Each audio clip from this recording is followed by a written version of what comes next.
श्री शिवाय नमस्तुभ्यम दोस्तों। आप सभी लोग जानते हैं कि बच्चों की बोर्ड परीक्षाएं आने वाली हैं। अब दोस्तों बोर्ड परीक्षाएं आ रही हैं तो घर में जो माता पिता होते हैं या जो माताएं बहनें होती हैं वो भी अपने बच्चों के लिए बहुत प्रार्थना करती हैं भगवान से कि वो इस बार अपनी बोर्ड परीक्षा में बहुत ही अच्छे नंबर प्राप्त करें या वो पूरी क्लास में सबसे फर्स्ट आएँ। पर दोस्तों यहाँ पर पंडित जी द्वारा बताए गए कुछ ऐसे भी विशेष उपाय हैं, आप सभी लोग जानते भी होंगे, जहाँ पर पंडित जी ने ये बात बताई है कि अगर आपके बच्चे पेपर देने जा रहे हैं तो भाई उससे पहले आप लोग ये वाला उपाय कर लो। या किसी बच्चे का पढ़ाई में बिल्कुल भी मन नहीं लगता है या वो पढ़ाई को करते समय यूट्यूब पे चला जाता है, फेसबुक पे चला जाता है या उसका मन इधर उधर भागने लगता है पढ़ाई की बात सुनते ही, तो भाई उसके लिए भी पंडित जी ने कुछ विशेष उपाय बताए हैं। अब दोस्तों ये वीडियो इस समय बनाना इसलिए बहुत ज़्यादा ज़रूरी है क्योंकि कई सारे बच्चे अभी भी पढ़ाई नहीं कर रहे हैं। माताएं बहनें जो है बहुत ज़्यादा परेशान हैं अपने बच्चों के लिए कि उनकी बोर्ड की परीक्षाएं आ रही हैं और बच्चे बिल्कुल भी नहीं पढ़ रहे हैं। और जो बच्चे पढ़ रहे हैं और वो ये चाहते हैं कि भाई उनको उनकी परीक्षा में अच्छे से अच्छे नंबर मिले, भाई उनको भी ये वीडियो पूरी देखनी चाहिए क्योंकि भाई इस वीडियो में हम आपको वो उपाय बताने वाले हैं जो कि पंडित जी ने सीबीएसई या बोर्ड परीक्षाओं के बच्चों के लिए बताए हैं, या जितने भी ऐसे बच्चे हैं जो कि इस बार परीक्षा देने वाले हैं, अपनी 5वीं 8वीं 10वीं 12वीं की परीक्षाएं देने वाले हैं, वो लोग इस वीडियो को देखें क्योंकि उनके लिए इस वीडियो में एक बहुत ही अच्छा उपाय है। वीडियो को पूरा देखना तभी आपको पूरा उपाय अच्छे से समझ आएगा, वरना आधा अधूरा उपाय सुनोगे तो भाई आपका उपाय काम भी नहीं करेगा। ठीक है, तो यहाँ पर दोस्तों सबसे पहली बात ये आती है कि बोर्ड परीक्षाएं बहुत ही जल्दी शुरू होने वाली हैं, जिसको लेकर सभी बच्चे बहुत अच्छे से यहाँ पर तैयारियां भी कर रहे हैं। पर दोस्तों आपने देखा होगा कई सारे बच्चे ऐसे होते हैं जो कि पूरी प्रयास के साथ अपना पढ़ते हैं, अच्छे से याद करते हैं, पर वो पेपर के समय जाकर भूल जाते हैं, है ना। कई सारे बच्चे बहुत मेहनत भी करते हैं पर उन्हें उस समय कुछ याद ही नहीं आता है जब वो पेपर लिखने के लिए बैठते हैं। दोस्तों सबसे पहले उन बच्चों के लिए हम लोग उपाय बताने वाले हैं जो भी बच्चे अपनी बोर्ड परीक्षा का जिस भी दिन पेपर देने के लिए जाएं उस दिन वो भगवान शिव जी के मंदिर में जाकर यह एक उपाय ज़रूर करें। यह उपाय दोस्तों सच में चमत्कार करता है। भले ही कुछ लोग इस उपाय को सही ना मानते हों पर लोगों को इस उपाय का फल मिला हुआ है, इसीलिए आप भी अपने बच्चों से यह वाला उपाय कराएं। उसके बाद आप अपने बच्चों को स्कूल भेजें, परीक्षा देने भेजें, फिर देखिएगा उस पेपर में उसके कितने नंबर आते हैं।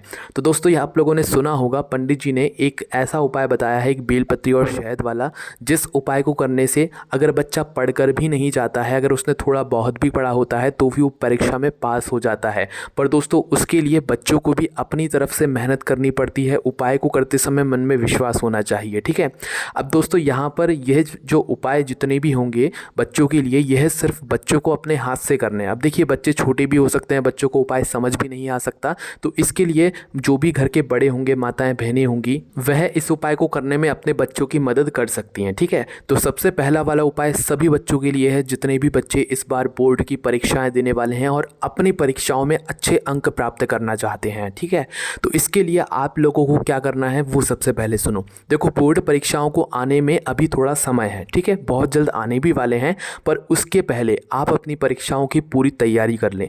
आपकी तरफ से जितना आपसे हो पाता है आप उतनी पढ़ाई करें। ठीक है, आपके ऊपर कोई दबाव नहीं है, बच्चों से जितना पढ़ाई हो सके, जितना उनसे याद हो सके, जितना वो पढ़ सकें अपने परीक्षा के लिए उतना ही पढ़ें। ठीक है, उतना पढ़ने के बाद दोस्तों जैसे ही आप लोगों की बोर्ड की परीक्षा का दिन आए, ठीक है, जैसे कि आपका पहला पेपर का जो दिन आया वो आ गया, ठीक है, तो उस दिन आप लोगों को क्या करना है कि भगवान शिव जी के मंदिर जाना है अपने पेपर को देने से पहले, है ना। पेपर जब आपका हो तो भाई उससे पहले आपको भगवान शिव जी के मंदिर जाना है। ज़्यादा समय नहीं लगेगा क्योंकि बोर्ड की परीक्षाओं में बच्चों के पास समय कम होता है, भाई उन्हें जल्दी से जल्दी परीक्षा में पहुंचना रहता है, तो भाई वो लोग सिर्फ और सिर्फ 5 मिनट को करने, मतलब अपने 5 मिनट दे दें इस उपाय को करने के लिए। तो अब आपको उपाय को करने के लिए करना क्या है, देखो सुबह सुबह आप इस उपाय की एकदम से तैयारी नहीं कर पाओगे, इसलिए जिस दिन आपका पेपर हो उससे एक दिन पहले रात्रि में आप इस उपाय को करने की पूरी तैयारी कर लेना। मतलब जो जो सामग्री इस उपाय में लगेंगी या जो उपाय को करने की जो प्रक्रिया है वो आप लोग समझ लीजिए। देखिए इस उपाय को करने में हमें मात्र 2 चीज़ों की आवश्यकता होगी। वो 2 चीज़ें कौन कौन सी हैं? वो 2 चीज़ें हैं दोस्तों, एक तो है बेलपत्री और दूसरा है शहद। ठीक है, एक है बेलपत्री और दूसरा है शहद। देखिए शहद का विशेष रूप से ध्यान रखिएगा, क्योंकि दोस्तों शहद आप लोगों को शुद्ध वाला लाना है जो कि पूजन वाले कार्यों में इस्तेमाल होता है, इसलिए इस बात का आप लोग ध्यान रखिएगा।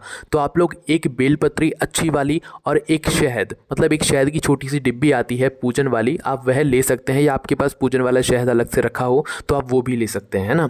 अब इस समय पर बहुत सारे लोगों को ये भी एक समस्या आ सकती है कि अगर हम इस उपाय को करने में थोड़ा लेट हो जाएं या हमें बेलपत्री ना मिले तो उस समय पर हम क्या करें। तो देखिए शहद तो आप लोगों को आसानी से मिल जाएगा, पर हो सकता है कि भाई आपको बेलपत्री ना मिले, तो उस स्थान पर दोस्तों आप भगवान शिव जी के मंदिर जाकर शिव जी पर चढ़ी हुई एक बेलपत्र को धोकर इस्तेमाल में ले सकते हैं इस उपाय को करने के लिए। ठीक है, सिर्फ यही एक रास्ता है इस उपाय को पूरा करने के लिए, है ना। तो आपकी एक बेलपत्र और अपना थोड़ा सा शहद अपने साथ में रखना, अभी इसका कुछ भी नहीं करना है, मात्र अपने साथ में रखना। और जिस दिन आपका पेपर हो उसके उसी दिन सुबह सुबह भगवान शिव जी के मंदिर में आप जल्दी से पहुंच जाना। ठीक है, और 5 मिनट का यह उपाय उस दिन ज़रूर कर लेना। अब देखिए इस उपाय को करने के लिए घर के जो बड़े हैं वो अपने बच्चों के साथ ज़रूर जाइए, ताकि वह ये उपाय सही तरीके से कर सके और उनको इस उपाय का फल भी मिल सके। ठीक है, तो बच्चों को करना क्या है, देखिए बच्चों को अपने हाथों से ये वाला उपाय करना है। जो बच्चा परीक्षा देने के लिए जा रहा है उसको अपने हाथों से ये उपाय करना है। अगर बच्चा खुद इस उपाय को अकेले कर सकता है तो भाई वो अकेले भी मंदिर जा सकता है, कोई दिक्कत वाली बात नहीं है। हो सके तो अपने साथ में 1 लोटा जल ले जाना, नहीं हो तो कोई दिक्कत वाली बात नहीं, पर कोशिश ऐसी ही करना। ठीक है, तो पहले आप भगवान शिव जी के मंदिर में सुबह सुबह पहुंचना। सुबह सुबह पहुंचने के बाद आप लोगों को क्या करना है कि सबसे पहले जाकर भगवान शिव जी पर जल चढ़ाना है। आपके पास वैसे भी समय कम रहेगा तो इसलिए सबसे पहले जाकर आपको जल चढ़ाना है। शिव जी पर जल चढ़ाने के बाद दोस्तों अब आप लोग यहाँ पर अपना वह उपाय कर सकते हो। उपाय को करने के लिए आपको मात्र भगवान शिव जी की शिवलिंग के पास में बैठना है। ठीक है, शिवलिंग के पास में बैठने के बाद दोस्तों आप लोगों को अपनी वह बेलपत्र अपने सामने रखना है। बेलपत्री का जो चिकना भाग होगा वह आपको अपने सामने की तरफ करके रखना है। ठीक है, अब जो आप अपने साथ में शहद लेकर आए हुए हैं, इस शहद को इस बेलपत्र की बीच वाली सबसे बड़ी पत्ती पर लगा दीजिए। कैसे लगाओगे, देखिए थोड़ा सा शहद उस बीच वाली बड़ी पत्ती पर लगाइएगा और उस बीच वाली बड़ी पत्ती पर पूरे में शहद को अपनी सीधे हाथ की उंगली से फेर दीजिएगा। ठीक है, पूरे में फेरने के बाद दोस्तों अब यह बेलपत्री आपके उपाय के लिए तैयार हो जाती है, और इस बेलपत्री के ऊपर यह शहद आपको भगवान शिव जी के मंदिर में आकर ही लगाना है ना। तो जैसे ही आपकी यह बेलपत्र उपाय के लिए तैयार हो जाती है तो मात्र आपको इस बेलपत्र को भगवान शिव जी की शिवलिंग के ऊपर चढ़ाना है, या ये कह लो कि इस बेलपत्र को आपको शिवलिंग के जो सामने की तरफ का भाग होता है, मतलब शिवलिंग को आप सामने की तरफ से देखते हो ना, तो वो सामने की तरफ की भाग पर आप लोगों को इस बेलपत्र को चिपका देनी है। अब दोस्तों यहाँ पर चिपकाने से मतलब यह है कि आपने बीच वाली बड़ी पत्ती पर जब शहद लगाया है तो भाई वह शहद के ज़रिए आप इस बेलपत्र को शिवलिंग के ऊपर चिपका सकते हैं। और जैसे ही यह बेलपत्र चिपका दें आप भगवान शिव जी की शिवलिंग के ऊपर, तो आपका उस दिन जो भी पेपर पड़े, जो भी परीक्षा हो, उस परीक्षा के लिए आप भगवान से प्रार्थना कर लें, उनसे निवेदन कर लें कि आप उस परीक्षा में अच्छे से अच्छे अंक प्राप्त करें। इसके बाद में दोस्तों जैसे ही आप लोग यह बेलपत्र को शिवलिंग के ऊपर चिपका देते हो, वहीं पर भगवान से हाथ जोड़कर 2 मिनट श्री शिवाय नमस्तुभ्यम का जाप कर लेना और धूप देकर सीधा अपने पेपर के लिए निकल जाना। ठीक है, अपने माथे पर तिलक भी ज़रूर लगा लेना भगवान शिव जी के मंदिर से। ठीक है, और भगवान को धूप देकर आप अपने परीक्षा की ओर निकल जाना और भगवान का नाम लेकर अपनी परीक्षा लिखना शुरू करना। श्री शिवाय नमस्तुभ्यम बोल कर लिखना शुरू करना। आप परीक्षा पेपर में श्री शिवाय नमस्तुभ्यम लिखने की ज़रूरत नहीं है, आप अपने मन ही मन श्री शिवाय नमस्तुभ्यम बोलना और अपनी परीक्षा का पेपर लिखना शुरू कर देना। अब आपने जितनी भी मेहनत करी होगी, आपकी मेहनत का फल आपको अपने आप मिल जाएगा आपकी परीक्षा के फल में। ठीक है, अब दोस्तों यह जो उपाय है ये आपको जब जब करना है जब आपकी परीक्षा हो। ऐसा ना हो कि भाई एक दिन मतलब पेपर शुरू हुए सिर्फ उसी दिन किया, उसके बाद नहीं किया। जिस दिन आपकी परीक्षा पड़े उस दिन आप लोगों को सुबह सुबह ये वाला उपाय करके ही अपनी परीक्षा देने के लिए जाना है, जिससे कि आपको उस परीक्षा में अच्छे अंक प्राप्त होंगे। यहाँ पर यह वाला उपाय उन बच्चों के लिए हमने यहाँ पर बताया है जो कि अपने तरफ से बहुत पढ़ते हैं, बहुत मेहनत करते हैं, पर जब भी वह भूल जाते हैं परीक्षा में जाकर, तो भाई यह उपाय सब बच्चों के लिए है। ठीक है, सब बच्चे, चाहे वो बच्चा पढ़ता हो या ना पढ़ता हो, वह बच्चा इस उपाय को करके ज़रूर जाए। उस बच्चे को उसकी परीक्षा में सफलता ज़रूर मिलेगी, वो पास ज़रूर होगा। ठीक है, अपनी तरफ से जितनी हो सके उतनी मेहनत करके ज़रूर जाना। अब हम उन बच्चों के लिए एक उपाय बता देते हैं जो कि पंडित जी ने बताया है, जो कि अभी इस समय पढ़ाई तो कर रहे हैं बट उनका पढ़ाई में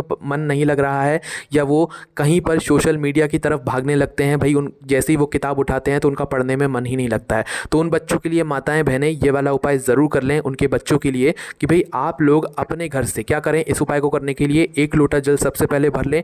उसके साथ में दोस्तों एक छोटी सी कटोरी में शहद भर लीजिएगा।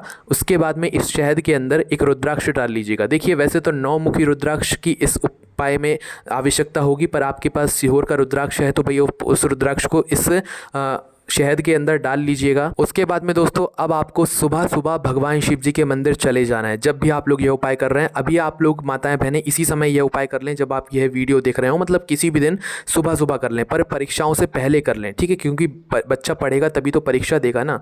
तो इसीलिए दोस्तों आप अपनी ये तैयारियों को करके भगवान शिव जी के मंदिर पहुँच जाएँ। शिव जी के मंदिर जैसे ही पहुँचे तो सबसे पहले आप अपनी जो शहद की कटोरी के अंदर रुद्राक्ष डालकर लाई हैं, इस रुद्राक्ष को उस शहद की कटोरी से निकाल कर आप जलाधारी के ऊपर रख दीजिए। शिवलिंग की जलाधारी होती है वहाँ पर रख दीजिए। उसके बाद में जो आपकी कटोरी में शहद है, इसको आप भगवान शिव जी की शिवलिंग के ऊपर चढ़ा दीजिए। शिवलिंग के ऊपर इस शहद को चढ़ाने के बाद यह जो रुद्राक्ष है और जो शहद आपने शिवलिंग पर चढ़ाया है, इस शहद को वापस से अपनी कटोरी में झेल लीजिए। जितना शहद आ जाए उतना झेल लीजिए।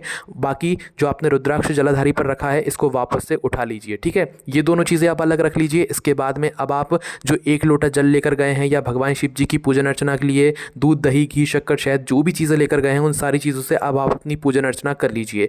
उसके बाद में दोस्तों आपको यह रुद्राक्ष और शहद जो आपने शिव जी पर चढ़ा दिया है, वापस से ले लिया है, या आपको सीधा अपने घर पर लेकर आ जाना है और अपने घर पर आकर इस शहद को, रुद्राक्ष को वापस आपको अपने पास ही रख लेना है सुरक्षित। पर जो रुद्राक्ष के साथ में जो आप शिव जी पर से शहद लेकर आए हुए हो, इस शहद को आप अपने बच्चे को 11 दिन तक चटाते रहो, सुबह शाम चटाते रहो, वो भी 11 दिनों तक। आपके बच्चे का अपने आप पढ़ने में मन लग जाएगा, आपको कहने की ज़रूरत नहीं पड़ेगी, ना वो टीवी देखेगा ना वो मोबाइल चलाएगा, बस अपना पढ़ने में मन लगाएगा, क्योंकि उसकी परीक्षाएं आने वाली हैं। इससे उसका मन अपनी पढ़ाई में लग जाएगा इस उपाय को करने के बाद में दोस्तों। तो दोस्तों यहाँ पर ये पूरे उपाय हमने आपको बता दिए हैं, आप इन उपायों को ज़रूर कीजिएगा, क्योंकि दोस्तों बोर्ड की परीक्षाएं बहुत ही बच्चों के लिए महत्वपूर्ण होती हैं, माताओं बहनों के लिए भी बहुत महत्वपूर्ण होती हैं। वो भी चाहती हैं कि उनका बच्चा अच्छे नंबरों से पास हो, तो भाई ये उपाय आपके लिए बहुत ही ज़्यादा काम के होंगे। उसके बाद में दोस्तों आपको यह रुद्राक्ष और शहद जो आपने शिव जी पर चढ़ा दिया है, वापस से ले लिया है, या आपको सीधा अपने घर पर लेकर आ जाना है और अपने घर पर आकर इस शहद को, रुद्राक्ष को वापस आपको अपने पास ही रख लेना है सुरक्षित। पर जो रुद्राक्ष के साथ में जो आप शिव जी पर से शहद लेकर आए हुए हो, इस शहद को आप अपने बच्चे को 11 दिन तक चटाते रहो, सुबह शाम चटाते रहो, वो भी 11 दिनों तक। आपके बच्चे का अपने आप पढ़ने में मन लग जाएगा, आपको कहने की ज़रूरत नहीं पड़ेगी, ना वो टीवी देखेगा ना वो मोबाइल चलाएगा, बस अपना पढ़ने में मन लगाएगा, क्योंकि उसकी परीक्षाएं आने वाली हैं। इससे उसका मन अपनी पढ़ाई में लग जाएगा इस उपाय को करने के बाद में दोस्तों। तो दोस्तों यहाँ पर ये पूरे उपाय हमने आपको बता दिए हैं, आप इन उपायों को ज़रूर कीजिएगा, क्योंकि दोस्तों बोर्ड की परीक्षाएं बहुत ही बच्चों के लिए महत्वपूर्ण होती हैं, माताओं बहनों के लिए भी बहुत महत्वपूर्ण होती हैं। वो भी चाहती हैं कि उनका बच्चा अच्छे नंबरों से पास हो, तो भाई ये उपाय आपके लिए बहुत ही ज़्यादा काम के होंगे। पर आप अपनी तरफ से मेहनत करोगे तो ही भगवान अपनी तरफ से आपको इस उपाय को करने का फल ज़रूर देंगे। बाकी दोस्तों इस उपाय करने में कोई भी दिक्कत, समस्या, परेशानी आती है, आप हमसे कमेंट करके पूछ सकते हैं। बाकी दोस्तों हमारी वेबसाइट भी है भोलेनाथभक्ति.com, वहाँ पर भी आप लोग जाकर ये सारे उपायों को आराम से बैठकर पढ़ सकते हो। कोई भी दिक्कत, समस्या है, कमेंट करके पूछ सकते हो। ओम नमः शिवाय, जय भोले बाबा, श्री शिवाय, नमस्तु।